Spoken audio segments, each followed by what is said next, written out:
Pillukheda block के सभी अभिभावकों को मेरा नमस्कार और सभी विद्यार्थियों को प्यार भरा आशीर्वाद। मैं सुधीर नैन, इस खंड के इस ब्लॉक के जाने माने अध्यापक मेरे साथ मौजूद हैं और मैं आपको उनसे रूबरू कराना चाहता हूं। मेरे बिल्कुल दाईं तरफ परमिल जी बैठे हैं जो कि मैथ के बहुत ज़बरदस्त टीचर हैं। मेरे दाईं तरफ ही आशीष मलिक जी हैं जो बायोलॉजी के प्राध्यापक हैं और मेरे बाईं तरफ सुमित मेहता जी जो फिजिक्स के जाने माने टीचर हैं। आज हम यहाँ पर ग्रामीण क्षेत्र में विज्ञान की पढ़ाई और उस विज्ञान की पढ़ाई को किस प्रकार से हम बेटरमेंट की तरफ लेके जाएं, इस विषय पर हम सब बातचीत करेंगे। तो सबसे पहले मैं अपनी बातचीत को आशीष मलिक जी से शुरू करना चाहूँगा।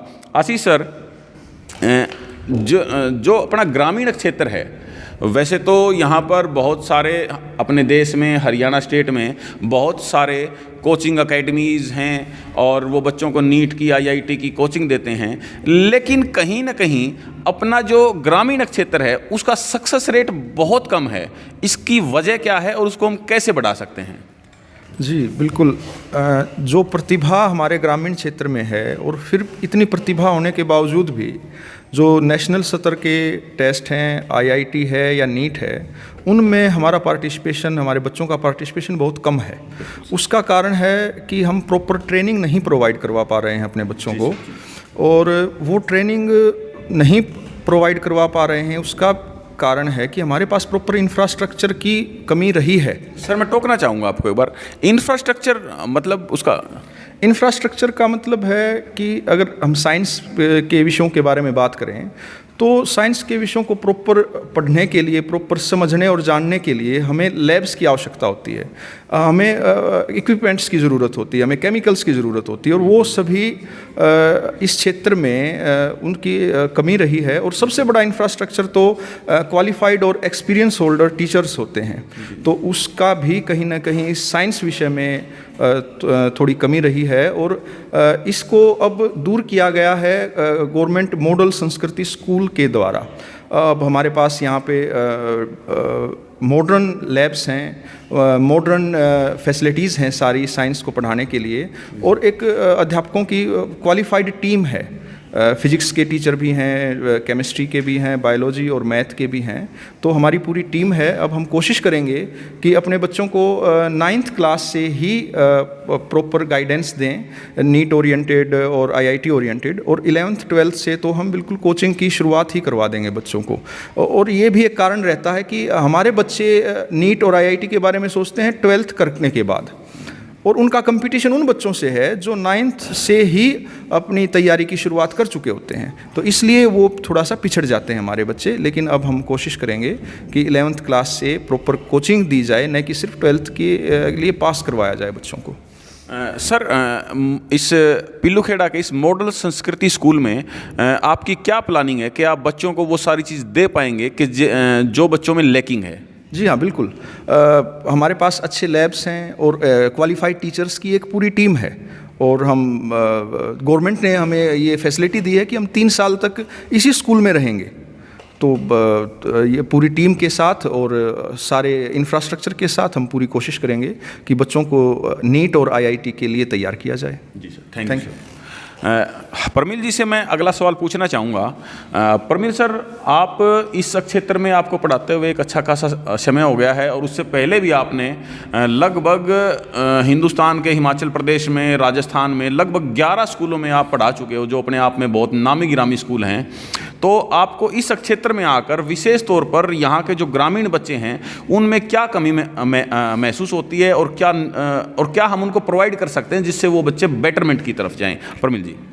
तो बच्चों की रिक्वायरमेंट को देखते हुए पहले उनकी कमियां पता लग जाए, जो फैक्टर हमें दिक्कत कर रहे हैं उनकी ग्रोथ में, उनका पता होना ज़्यादा ज़रूरी है। तो मेरे को जो 2-3 फैक्टर लगते हैं जो दिक्कत करते हैं हमारे ग्रामीण एरिया में, तो उसमें सबसे पहला है बच्चों के पेरेंट्स जो हैं वो सही से अवेयर नहीं हैं। आजकल जो एडवांस ज़माना है, सारे मतलब शहरी बच्चे हैं वो बहुत पहले बातें सीख जाते हैं, पर गांव वाले बच्चे पीछे रह जाते हैं उन चीज़ों में।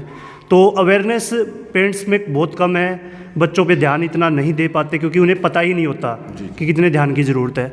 दूसरा जो फैक्टर मुझे लगता है वो है बेसिक कॉन्सेप्ट पे ध्यान कम देते हैं। ज़्यादातर जो स्कूल हैं प्राइवेट वो केवल रिजल्ट ओरिएंटेड होते हैं, रिजल्ट पे फोकस है, रिजल्ट के लिए रटा देते हैं, बट जो बेसिक कॉन्सेप्ट डेवलप करने हैं बच्चों के वो नहीं कर पाते, और बेसिक कॉन्सेप्ट के बिना कोई कम्पिटिटिव एग्ज़ाम में स्कोर नहीं कर पाएगा। तीसरा जो फैक्टर लगता है वो है काउंसलिंग। बच्चों को अपने टारगेट का ही नहीं पता होता। बच्चों को अपना टारगेट तो पता होना चाहिए कि क्या बनना है, किसके कैपेबिलिटी क्या है बच्चे की, तो वो कैपेबिलिटी पता नहीं लगती क्योंकि उनको गाइडेंस सही नहीं मिलता। तो ये 3 फैक्टर जो लगते हैं मेरे को, जो बच्चों के आउटपुट पर जो अफेक्ट है डाल रहे हैं अभी। सर ये जो कमियां आपने बताई हैं, ये कमियां आप अपने स्कूल में आप इनको कैसे पूरी कर पाएंगे? क्या योजना है आपकी? जो गवर्नमेंट ने अभी मॉडल स्कूल का कॉन्सेप्ट दिया है उसमें दोनों तरह के मीडियम यहाँ पे चल रहे हैं हमारे, इंग्लिश हिंदी, और यहाँ पे जो टीचर्स आए हैं एक्सपीरियंस्ड हैं काफ़ी और स्पेशल टेस्ट करके आए हैं। और उसके अलावा भी पहले भी जो क्वालिफाइड ही टीचर लगते हैं गवर्नमेंट स्कूल में, वैसे तो लग भी नहीं पाता कोई। तो यहाँ पे जो फैसिलिटीज़ हैं अब फ़िलहाल सारी फैसिलिटीज़ गवर्नमेंट वर्ल्ड स्टैंडर्ड की दे रही है। लैब्स बिल्कुल एडवांस हैं, सारे जो टीचर हैं वो क्वालिफाइड हैं। तो आईआईटी, नीट या एनडीए जो भी जिस भी तरह के हमारे एग्ज़ाम होते हैं कंपटीशन वाले, उन सब की तैयारी करने का माहौल यहाँ पे है अब फ़िलहाल। तो काउंसलिंग की बात है तो काउंसलिंग करने के लिए भी टीचर एक्सपर्ट हैं यहाँ पे, और पर्सनैलिटी डेवलपमेंट क्लासेस भी यहाँ पे लगाई जा सकती हैं। तो आगे हमारा अच्छा प्लान है नेक्स्ट सेशन के लिए कि सारी चीज़ें प्रोवाइड की जाएं बच्चे को जो ज़रूरत है, और जो सिटीज़ के बड़े बड़े स्कूल हैं उनसे अच्छा कंपटीशन कर पाएँ बच्चे। बहुत बढ़िया सर, बहुत बढ़िया। मेरे साथ सुमित मेहता जी हैं। सुमित सर, मैं आपसे बातचीत करना चाहूँगा कि इससे पहले अपने हरियाणा में लगभग स्कूल हरियाणा बोर्ड के हैं जो सरकारी स्कूल हैं, लेकिन ये जो एक नया कॉन्सेप्ट आया है मॉडल स्कूल का, और इसको सीबीएसई से एफिलिएट करने का जो सरकार का जो ट्रेंड बना हुआ है, वो है क्या दरअसल, और क्या उससे बच्चे कुछ ज़्यादा बेटर परफॉर्मेंस कर पाएंगे? सर, सबसे पहले तो मैं आपको धन्यवाद दूंगा कि आपने इस गंभीर विषय को इतने सरलता से यहाँ पर आकर उठाया है।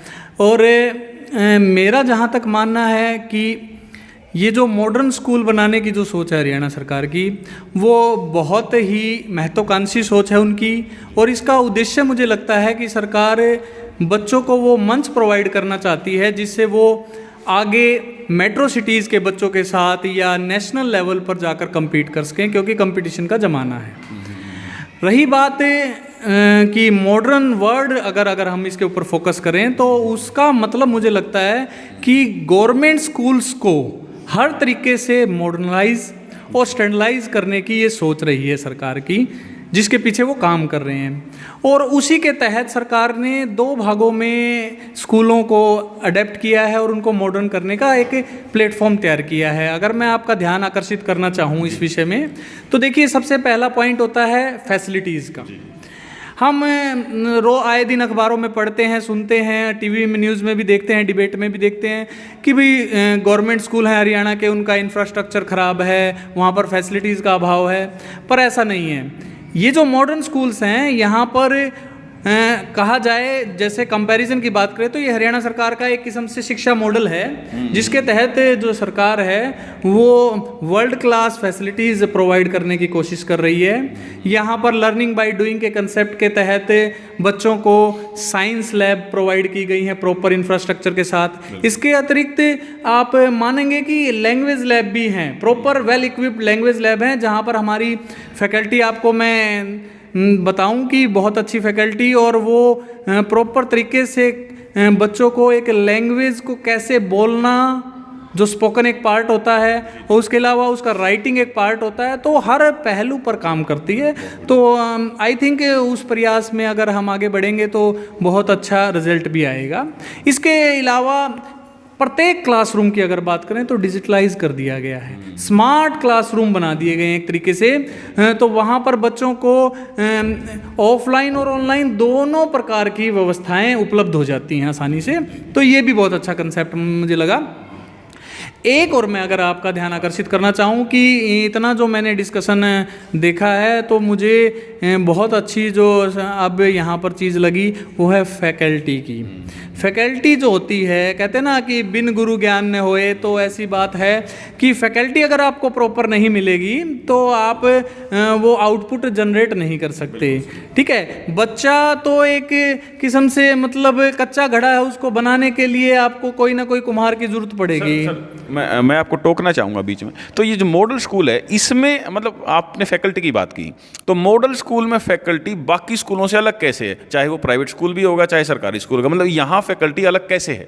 हाँ सर, तो मैं बताना चाहूँगा, देखिए फैकल्टी पॉइंट ऑफ व्यू से जैसे दोनों हमारे एक्सपीरियंस टीचर्स ने बात की कि यहाँ पर आप बिना सेंटर टेस्ट क्वालिफाई किए आ नहीं सकते, सबसे बड़ी बात ये है। और ये हरियाणा लेवल का टेस्ट नहीं है, हरियाणा सरकार ने इसको अडेप्ट किया है, ये पूरा सेंटर लेवल का टेस्ट है, नेशनल टेस्ट है जिसको हम क्वालिफाई करते हैं और यहाँ पर आते हैं। दूसरी बात, स्कूल के अंदर जो फैकल्टी की संख्या है नॉर्मल स्कूल की तुलना में बहुत ज़्यादा है।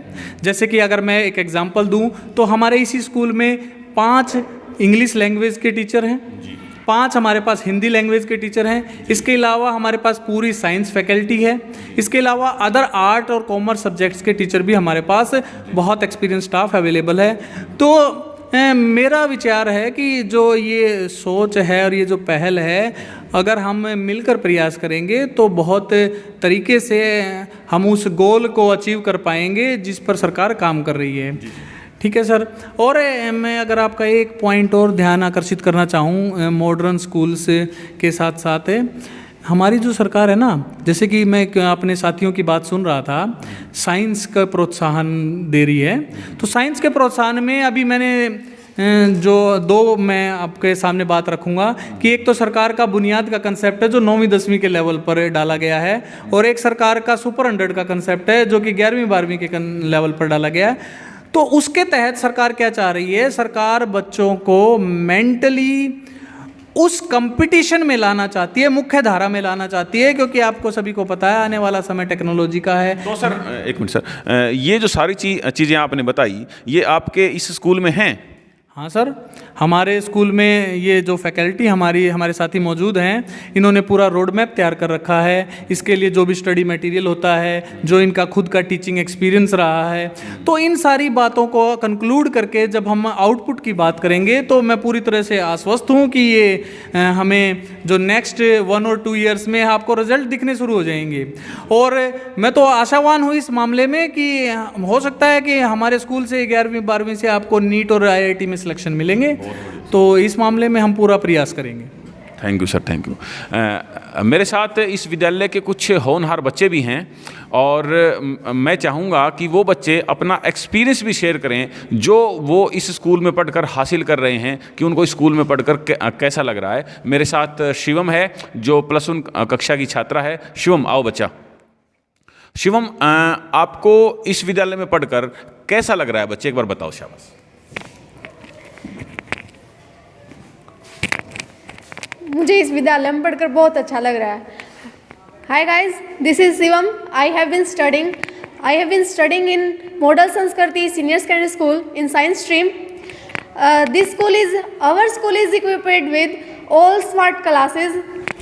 Here the teachers are well qualified and experienced. Those students who want to prepare IIT, NDA, या NEET and other competitive exams should take admission in this school. I am very happy to be the part of this school. Thank you guys. Thank you Shivam बच्चा। एक और बच्चा भी हमारे साथ मौजूद है, काफ़ी है, जो +1 की ही छात्रा है, और हम उनसे भी इस स्कूल में पढ़ने का अनुभव पूछना चाहेंगे। काफ़ी,